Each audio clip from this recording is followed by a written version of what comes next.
ಜೀವನದಲ್ಲಿ ಒಮ್ಮೆಯಾದರೂ ಜೋಗದ ಗುಂಡಿಯನ್ನ ಕಂಡು ಬನ್ನಿ.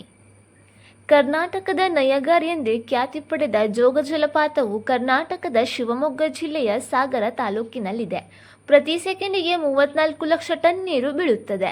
ದೇಶದಲ್ಲಿಯೇ ದೊಡ್ಡ ಪ್ರಮಾಣದ ಜಲವಿದ್ಯುತ್ ಪೂರೈಸುವ ಪ್ರದೇಶವೂ ಇದಾಗಿದೆ. 4 ಜಲಪಾತಗಳು ಸೇರಿ ಒಂದು ಜಲಪಾತವಾಗಿ ರೂಪುಗೊಂಡಿದೆ. ರಾಜ, ರಾಣಿ, ರೋರೇರ್ ಮತ್ತು ರಾಕೆಟ್. ಮಳೆಗಾಲದಲ್ಲಿ ತುಂಬಿ ಹರಿಯುವ ಜೋಗವನ್ನು ಕಣ್ತುಂಬಿಕೊಳ್ಳಲು ಸಾವಿರಾರು ಪ್ರವಾಸಿಗರು ನಿತ್ಯ ಭೇಟಿ ನೀಡುತ್ತಾರೆ.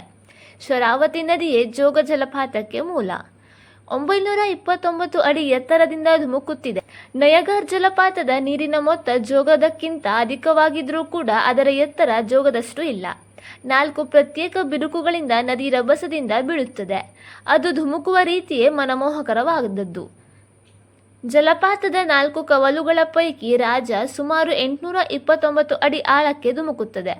ರಾಜ ಬೀಳುತ್ತಿರುವಂತೆಯೇ ಸ್ವಲ್ಪ ಕೆಳಗೆ ಬಂಡೆಯ ಬಿರುಕಿನಿಂದ ಹರಿದು ಬೀಳುವ ರೋರರ್ ಜಲಪಾತವನ್ನು ಅಪ್ಪಿಕೊಂಡು ಅದರೊಂದಿಗೆ ಕೆಳಗೆ ಬೀಳುತ್ತದೆ.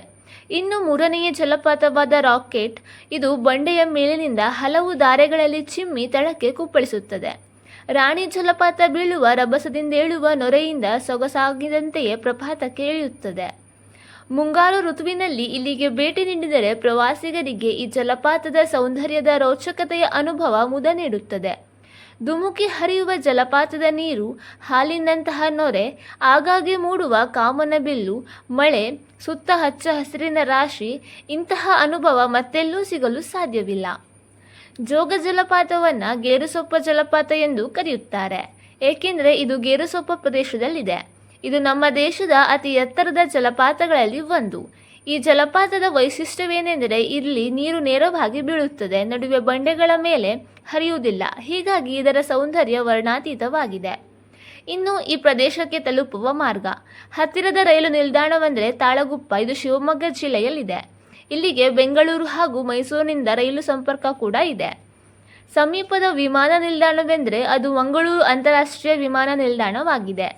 ಈ ಪ್ರದೇಶಕ್ಕೆ ರಸ್ತೆಯ ಮೂಲಕ ಕೂಡ ತಲುಪಬಹುದು.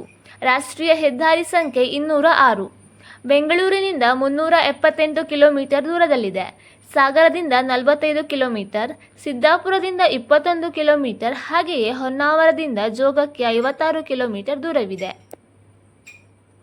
ಈ ಮಾಹಿತಿ ಇಷ್ಟವಾದಲ್ಲಿ ವಿಡಿಯೋವನ್ನು ಲೈಕ್ ಮಾಡಿ ಮತ್ತು ಶೇರ್ ಮಾಡಿ. ಇನ್ನೂ ಹೆಚ್ಚಿನ ಮಾಹಿತಿಗಾಗಿ ನಮ್ಮ ಕನ್ನಡ ಟ್ರಾವೆಲ್ ವಾಹಿನಿಯ ಚಂದಾದಾರರಾಗಿ.